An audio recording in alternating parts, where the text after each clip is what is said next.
Hello বন্ধুরা, welcome to GK reference. তো বন্ধুরা, আজকে যে টপিকটি তোমাদের সাথে আলোচনা করব, বিভিন্ন সাহিত্যিকের গুরুত্বপূর্ণ বই যা তোমাদের আপকামিং পিএসসি মিসলেনিয়াস ক্লার্কশিপ বা আমাদের ডাব্লিউপিএসসি যে কোনো এক্সামের জন্য কিন্তু ভীষণভাবে গুরুত্বপূর্ণ, কারণ এই টপিক থেকে বিভিন্ন কোশ্চেন্স আসতে দেখা যায় প্রায়। তো আজকে আমরা এই বিভিন্ন বাঙালি যে সাহিত্যিক রয়েছে তাদের বিখ্যাত ছোট গল্প, গল্প, কাব্য, কাব্যগ্রন্থ, উপন্যাস এই ধরনের বিষয়গুলো কিন্তু আলোচনা করব। তো চলো ভিডিওটি শুরু করছি, তোমরা অবশ্যই প্রথম থেকে শেষ পর্যন্ত দেখবে। তো দেখো, প্রথমে আমরা দেখে নেব বেশ কিছু গুরুত্বপূর্ণ নাটক, ঠিক আছে? বিখ্যাত বিখ্যাত কিছু নাটক দেখব এবং তার রচনাকার কে, এগুলো কিন্তু আমরা আলোচনা করব। তো দেখো, প্রথমে হচ্ছে নবান্ন, একটি গুরুত্বপূর্ণ নাটক। তো নবান্ন নাটকের রচয়িতা হচ্ছে বিজন ভট্টাচার্য। মোস্ট ইম্পর্টেন্ট কোশ্চেনটা, নবান্ন নাটকের রচয়িতা বিজন ভট্টাচার্য। তারপর দেখো ছেঁড়াতার, এই ছেঁড়াতার নাটকটির রচনাকার হচ্ছেন তুলসী লাহিড়ী। এটিও একটি গুরুত্বপূর্ণ নাটক। ছেঁড়াতারের লেখক হচ্ছে তুলসী লাহিড়ী। রক্তকরবী, রবীন্দ্রনাথ ঠাকুরের লেখা একটি গুরুত্বপূর্ণ নাটক রক্তকরবী, মনে রাখবে, ইম্পর্টেন্ট। বিসর্জন, এই বিসর্জন নামক নাটকটি কিন্তু রবীন্দ্রনাথ ঠাকুরের লেখা, আর এটিও একটি গুরুত্বপূর্ণ নাটক বিসর্জন, রবীন্দ্রনাথ ঠাকুর।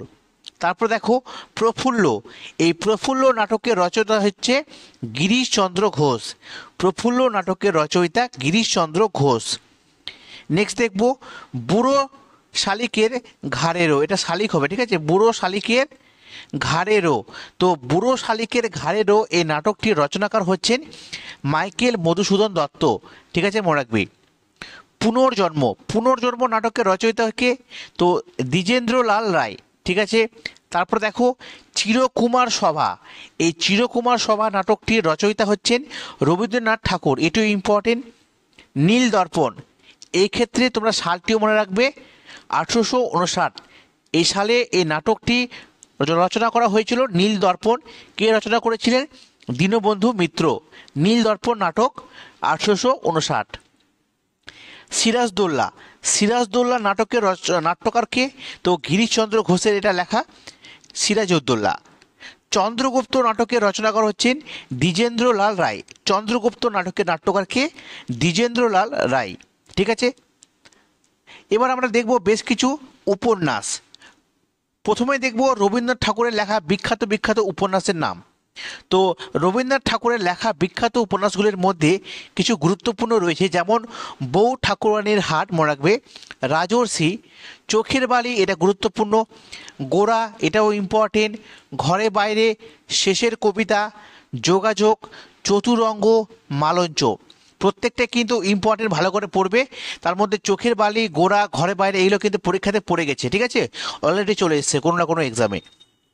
তারপরে দেখো বঙ্কিমচন্দ্র চট্টোপাধ্যায়ের লেখা কিছু গুরুত্বপূর্ণ উপন্যাস। দুর্গেশ নন্দিনী, ইম্পর্টেন্ট, ঠিক আছে। দুর্গেশ নন্দিনী, কপাল কুণ্ডলা, এটিও ইম্পর্টেন্ট। মৃণালিনী, বিষবৃক্ষ, কৃষ্ণকান্তের উইল, দেবী চৌধুরানী, রাজসিংহ, চন্দ্রশেখর, সীতারাম, এগুলো কিন্তু বেশ ইম্পর্টেন্ট।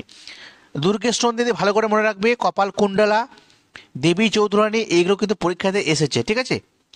এবার দেখো আমরা দেখব শরৎচন্দ্র চট্টোপাধ্যায়ের লেখা বিখ্যাত কিছু উপন্যাস, যেমন বড় দিদি, পরিণীতা, ঠিক আছে, ইম্পর্টেন্ট, পরিণীতা। পল্লী সমাজ, শ্রীকান্ত, ইম্পর্টেন্ট একটি উপন্যাস। দেনা পাওনা, পথের দাবি, পরীক্ষাতে এসেছে পথের দাবি, এই উপন্যাসটির রচনাকারকে শরৎচন্দ্র চট্টোপাধ্যায়। তারপরে চরিত্রহীন, এগুলো কিন্তু বিখ্যাত বিখ্যাত উপন্যাস, ঠিক আছে, তো অবশ্যই মনে রাখবে। এবার দেখব বিভূতিভূষণ বন্দ্যোপাধ্যায়ের লেখা বিখ্যাত কিছু উপন্যাস। তো বিভূতিভূষণ বন্দ্যোপাধ্যায়ের লেখা গুরুত্বপূর্ণ উপন্যাসগুলির মধ্যে রয়েছে পথের পাঁচালী, সবচেয়ে গুরুত্বপূর্ণ। 1929 সালে এটা কিন্তু প্রকাশিত হয়, পথের পাঁচালীটা। তো পথের পাঁচালীর লেখক হচ্ছেন বিভূতিভূষণ বন্দ্যোপাধ্যায়। তারপরে আরণ্যক, এটাও ইম্পর্টেন্ট। আদর্শ হিন্দু হোটেল, এগুলো কিন্তু বিভূতিভূষণ বন্দ্যোপাধ্যায়ের লেখা গুরুত্বপূর্ণ উপন্যাস। এবার দেখো তারাশঙ্কর বন্দ্যোপাধ্যায়ের লেখা কিছু আমরা দেখব গুরুত্বপূর্ণ উপন্যাস। তারাশঙ্কর বন্দ্যোপাধ্যায়, প্রথমে হচ্ছে হাসুলি বাঁকের উপকথা, গুরুত্বপূর্ণ, মনে রাখবে, হাসুলি বাঁকের উপকথা। ধাত্রী দেবতা, গণদেবতা, আরোগ্য নিকেতন, এগুলো প্রত্যেকটাই গুরুত্বপূর্ণ উপন্যাস। এবার দেখব মানিক বন্দ্যোপাধ্যায়ের লেখা কিছু গুরুত্বপূর্ণ উপন্যাস। মানিক বন্দ্যোপাধ্যায় পুতুল নাচের ইতিকথা, একদম ইম্পর্টেন্ট, পুতুল নাচের ইতিকথা। তারপরে পদ্মা নদীর মাঝে, এটিও ইম্পর্টেন্ট। দিবারাত্রির কাব্য, জননী, চতুষ্কোণ, আরোগ্য, এগুলো কিন্তু গুরুত্বপূর্ণ, ঠিক আছে। এবার দেখো চাঁদের পাহাড়, তোমরা সকলে জানো চাঁদের পাহাড় এবং পুঁই মাচা এইসব গল্পের লেখককে, তো বিভূতিভূষণ বন্দ্যোপাধ্যায়। চাঁদের পাহাড়, পুঁই মাচা এসব গল্পের লেখক বিভূতিভূষণ বন্দ্যোপাধ্যায়। সরীসৃপ গল্পটির লেখক হচ্ছেন মানিক বন্দ্যোপাধ্যায়। সরীসৃপ মনে রাখবে, এগুলো কিন্তু পরীক্ষাতে আসে, ঠিক আছে। জীবনানন্দ দাশের লেখা কিছু গুরুত্বপূর্ণ গ্রন্থ আমরা দেখব যা তোমাদের পরীক্ষার জন্য ইম্পর্টেন্ট, যেমন ঝরা পালক গুরুত্বপূর্ণ, ধূসর পাণ্ডুলিপি, বনলতা সেন, বেলা অবেলা কালবেলা, এইসব কিনা মোস্ট ইম্পর্টেন্ট কিছু গ্রন্থ যা জীবনানন্দ দাশের লেখা, ঠিক আছে। ঝরা পালক, ধূসর পাণ্ডুলিপি, বনলতা সেন, বেলা অবেলা কালবেলা, ঠিক আছে, মনে রাখবে। কাজী নজরুল ইসলামের লেখা কিছু গুরুত্বপূর্ণ গ্রন্থ, অগ্নিবীণা খুব ইম্পর্টেন্ট, অগ্নিবীণা, বিষের বাসি, বাদনহারা, সর্বহারা, সাম্যবাদী, কুহেলিকা, ঝিলিমিলি, এইসব বিখ্যাত বিখ্যাত কিছু গ্রন্থ রয়েছে যা কাজী নজরুল ইসলামের কিন্তু লেখা গুরুত্বপূর্ণ গ্রন্থ। এবার দেখো বেশ কিছু ইম্পর্টেন্ট তথ্য, যেমন জলসাঘর, হাটে বাজারে, এইসব গ্রন্থগুলি লেখা রচনাকারকে তারাশঙ্কর বন্দ্যোপাধ্যায়। জলসাঘর, হাটে বাজারে বইগুলির লেখককে Tarashankar Bandyopadhyay. Captive lady important একটি গ্রন্থ, ইংরেজি উপন্যাস।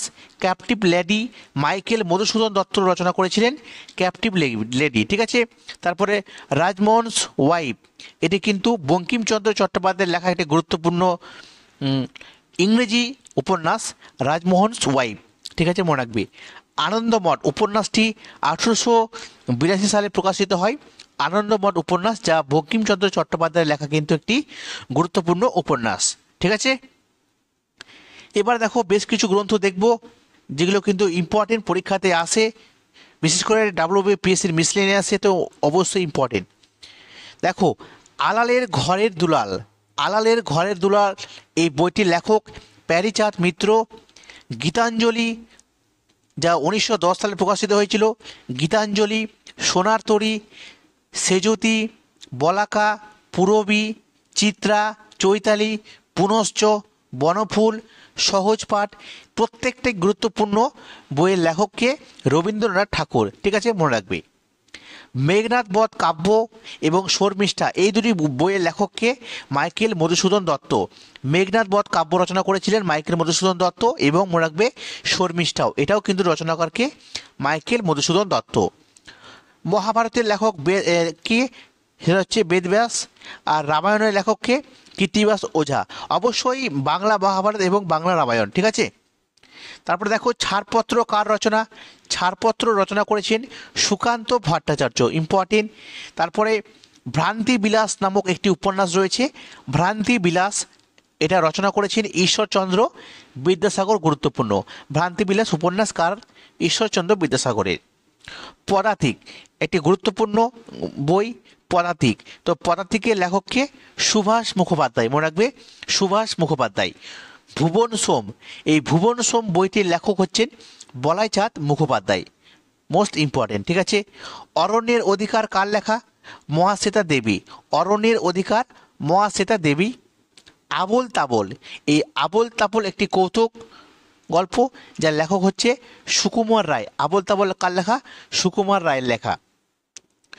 তারপর হচ্ছে কুকু ও কেহা, ঠিক আছে, কুকু হবে, কুকু ও কেকা, কুকু ও কেকা, এটার লেখক হচ্ছে সত্যেন্দ্রনাথ দত্ত। সত্যেন্দ্রনাথ দত্তের লেখা কুকু ও কেকা। হাল্লাবোল, এই হাল্লাবোল নাটকটির রচনাকারকে, তো শব্দর হাসমি, ঠিক আছে, শব্দর হাসমি, যা তোমাদের পিএসসির মিসলেনিয়াস যেটা প্রিভিয়াস যেটা করাচ্ছিলাম সেখানেও বলা হয়েছে হাল্লাবোল নাটকটির রচনাকারকে, তো শব্দর হাসমি। তারপরে কল্লোল একটি গুরুত্বপূর্ণ নাটক, তো এই কল্লোল নাটকের রচনাকারকে, তো উৎপল দত্ত, মনে রাখবে, এটাও ইম্পর্টেন্ট। যেতে পারি কিন্তু কেন যাব, এটি একটি গুরুত্বপূর্ণ বই, যেতে পারি কিন্তু কেন যাব, এটা রচনা করেছেন শক্তি চট্টোপাধ্যায়, ঠিক আছে, মনে রাখবে। সাহেব বিবি গোলাম, ঠিক আছে, সাহেব বিবি গোলাম এটা রচনাকারক হচ্ছে তো বিমল মিত্র। মনে রাখবে প্রত্যেকটা কিন্তু মোস্ট ইম্পর্টেন্ট, যতগুলো তোমাদের এখানে দেওয়া হয়েছে ভিডিওতে প্রত্যেকটা কিন্তু তোমাদের জন্য বেশ ইম্পর্টেন্ট, ঠিক আছে। নেক্সট দেখো, যারা বৃষ্টিতে ভিজেছিল, একটি গুরুত্বপূর্ণ বই। যারা বৃষ্টিতে ভিজেছিল এটা জয় গোস্বামীর লেখা বই। হুতুম পেঁচার নকশা এটিও বেশ গুরুত্বপূর্ণ একটি গ্রন্থ। হুতুম পেঁচার নকশা কালী প্রসন্ন সিংহের কিন্তু রচনা করা, ঠিক আছে। তারপরে হচ্ছে পালাওমো। পালাওমো হচ্ছে একটি উপন্যাস যার রচনাকার হচ্ছেন সঞ্জীব চট্টোপাধ্যায়। সঞ্জীব চট্টোপাধ্যায়ের লেখা পালাওমো। তিস্তা পাড়ের বৃত্তান্ত। তিস্তা পাড়ের বৃত্তান্ত দেবেশ রায়ের লেখা। সঞ্চিতা এটা গ্রন্থের রচনাকার হচ্ছে কাজী নজরুল ইসলাম সঞ্চিতা। প্রথম প্রতিশ্রুতি কার লেখা? আশাপূর্ণা দেবীর লেখা। প্রথম প্রতিশ্রুতি কার লেখা? আশাপূর্ণা দেবী। ঠাকুমার ঝুলি তোমরা সকলে দেখেছো ছোটবেলা থেকে। ঠাকুমার ঝুলির এটা রচনাকার কে? তো দক্ষিণারঞ্জন মিত্র মজুমদার। দক্ষিণারঞ্জন মিত্র মজুমদারের লেখা হচ্ছে ঠাকুমার ঝুলি। তারপর হচ্ছে গীতবিতান। গীতবিতানের রচনাকারকে রবীন্দ্রনাথ ঠাকুর, মনে রাখবি। শাহজাহান মেবার পতন গুরুত্বপূর্ণ দুটো নাটক। শাহজাহান এবং মেবার পতন এই নাটকগুলো রচনা কী করেছেন? দ্বিজেন্দ্রলাল রায়, মনে রাখবি। আর বাঙালির ইতিহাস এই বিখ্যাত বইটির রচনাকার হচ্ছেন নিহার রঞ্জন রায়। বাঙালির ইতিহাস নিহার রঞ্জন রায়, ঠিক আছে। তো বন্ধুরা এই ছিল বেশ কিছু আমাদের বাংলা সাহিত্যিকের গুরুত্বপূর্ণ সব বই, কাব্য, গ্রন্থ, ঠিক আছে, উপন্যাস, ছোট গল্প সমস্ত কিছু আমরা এখানে আলোচনা করলাম, ঠিক আছে। আমরা মূলত যে বুকস অ্যান্ড অথার রয়েছে এই পার্টটিকে 3টি পার্টে ভাগ করেছি। তো আজকে প্রথম পার্ট দিলাম, এরপরে আমরা এগুলো সাহিত্যিক বাদ দিয়েও আরও যেসব ইম্পর্টেন্ট বই রয়েছে সেগুলো নিয়ে একটা ভিডিও করব। তারপরে কিছু ঐতিহাসিক গ্রন্থ রয়েছে সেগুলো নিয়ে আবার ভিডিও বানাবো। তারপরে কিছু ইংরেজি সাহিত্যিক এর লেখা কিছু বিখ্যাত বিখ্যাত বই, উইলিয়াম শেক্সপিয়ার থেকে লিও টলস্টয়, তোমরা নাম জানো সকলের, একদম প্রত্যেকটা তোমাদের জন্য করাবো। তো অবশ্যই তোমরা কিন্তু রেগুলার কানেক্টেড থাকবে আমাদের এই চ্যানেলের সাথে। অবশ্যই ভিডিওগুলি দেখবে, আশা করি তোমাদের কিন্তু অনেক হেল্পফুল হবে। তো যদি ভিডিওটি ভালো লাগে তো অবশ্যই লাইক করবে, শেয়ার করবে। সকলে ভালো থেকো, থ্যাংক ইউ।